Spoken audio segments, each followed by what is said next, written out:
Hey everybody, this is Dream, and today we have an 8-game NBA slate for you. Before I get started, can you guys smash that like and subscribe button? It really helps the channel a lot. I really do appreciate it.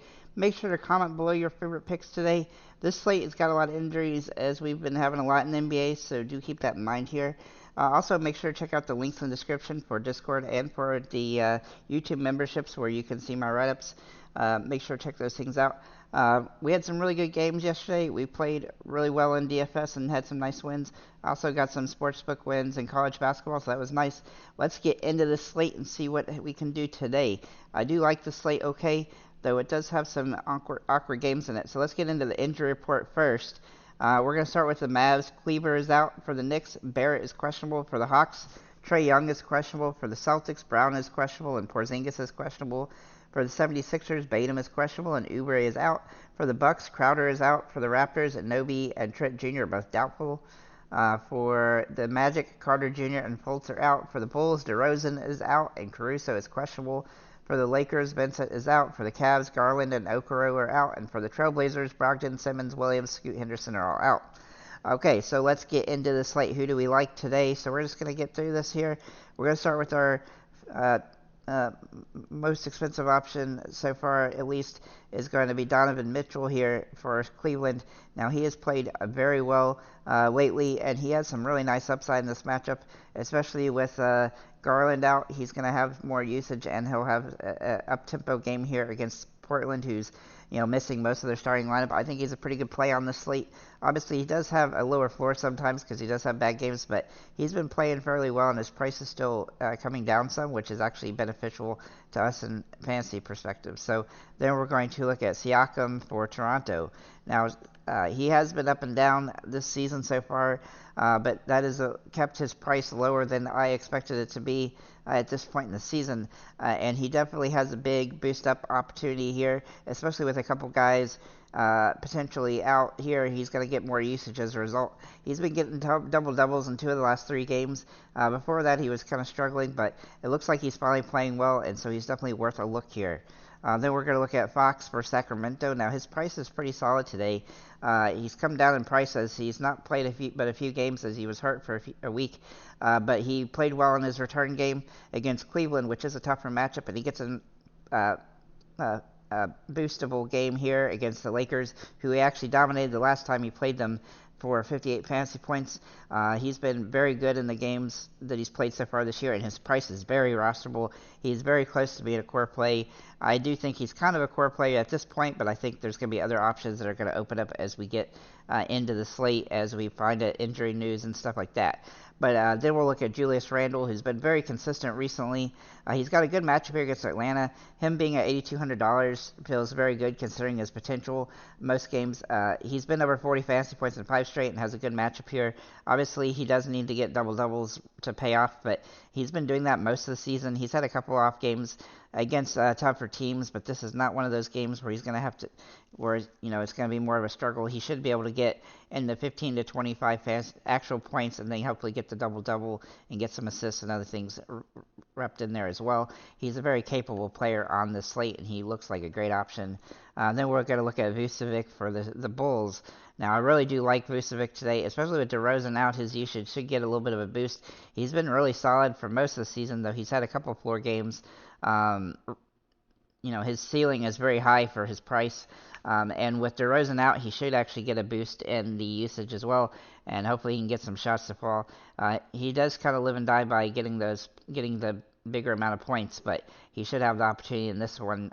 Even though it is a little bit of a tougher defensive matchup, he is capable, and he should look to play and get a lot of points in this one.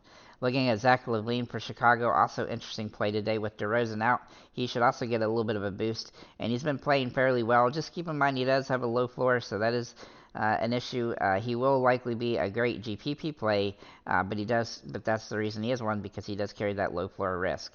Then we're going to look at Ayton for Portland.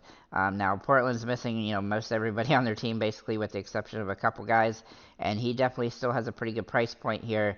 He's a lower floor than I would like, but he is capable of a big game, and with all the guys out, his usage has gone up some at least, and he gets a double-double. He'll definitely pay off. But he's only had 3 double doubles in the last 5, as he's missed the rebounds and the points a couple times. But he is definitely capable, and his price is still okay for what he's got going here. Then we're going to look at Drew Holiday. Now, I really do like Drew in this matchup against your Philly. Philly's going to try to play a little bit as fast as they can in this game. Boston tends to be a good defensive team, but if Brown or Porzingis, either one of them miss, that will give a boost to Holiday. Of course, Porzingis missing would also give a boost to Horford, but with Holiday right here, there's a chance that he's going to have some good opportunity here, and his price has actually come down a little bit from its peak, and so he's definitely capable here. Just keep in mind, if everybody plays, then he's probably going to be a fade in this matchup. Then we're going to look at LeVert for Cleveland. Now he's getting a little bit of a boost today because Garland and Okoro are both out. He does tend to be streaky, but he has bigger games usually when somebody is out, and this is definitely a prime opportunity for him to get over 30 minutes and have a good game here, especially an up-tempo game against a team who's missing a ton of starters. And so he looks like a very good, interesting play on the slate. Not a must-play, but he's definitely got some upside. Then we'll look at Capella for Atlanta. He's been very consistent so far this season. He continues to play 25 minutes and score in the high 20s in daily fantasy sports.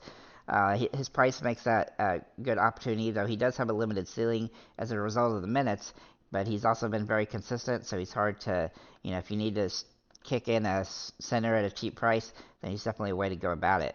Then we're going to look at Kobe White for Chicago. Now, his price is pretty good here, especially with DeRozan out. He should get closer to 30 minutes in this one, I think, assuming that he plays okay. Just keep in mind he tends to be streaky fantasy-wise, but his price is still cheap enough that he's worth a consideration here, and he's played well recently, which definitely bodes well for him in this matchup.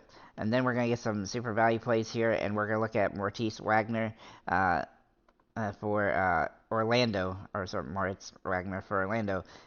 He's played in the past 5 games at least 20 fantasy points in each one, and he's played very well in that stretch. Keep in mind he's only played about 20 minutes a game off the bench, but as long as Wendell Carter is out, he's going to have some upside here, as he's been scoring the ball very well, and he's doing that in a decent amount of shots too, so he's getting a lot of opportunities and some usage here. And he's nice and cheap, so that's definitely going to give him some potential. Then we got a couple more guys here, and Bilal Calabi for Washington. Now, he definitely does draw some risk here, but he has played over 30 minutes in 3 of the last 4 games, and he's had 2 blow-up games here. I'm not thinking that he's going to score over 30 fantasy points again, but he doesn't need but 22 in this one to pay off. The matchup is favorable here as well, which gives him some potential. He's squarely a GPP play, in my opinion, but he's somebody that if he does have a blow-up game again, then he'd definitely be probably in his perfect lineup, but he definitely draws a lot of risk to avoid him in cash games, most likely.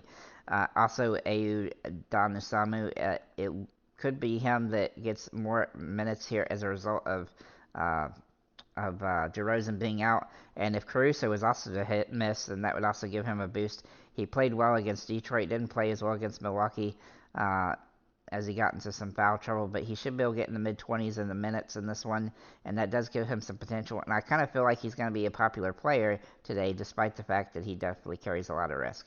You can also consider Tobias Harris with all the injuries there, Jaylen Brown if Porzingis is ruled out, and then DeJounte Murray. Sorry, I didn't mean Jaylen Brown. I mean Tatum if Brown or Porzingis is out, and then DeJounte Murray with Trae Young still being out. So with that said, guys, thank you for liking, commenting, subscribing. If you have any comments or questions, feel free to leave them below, and have a nice day, guys.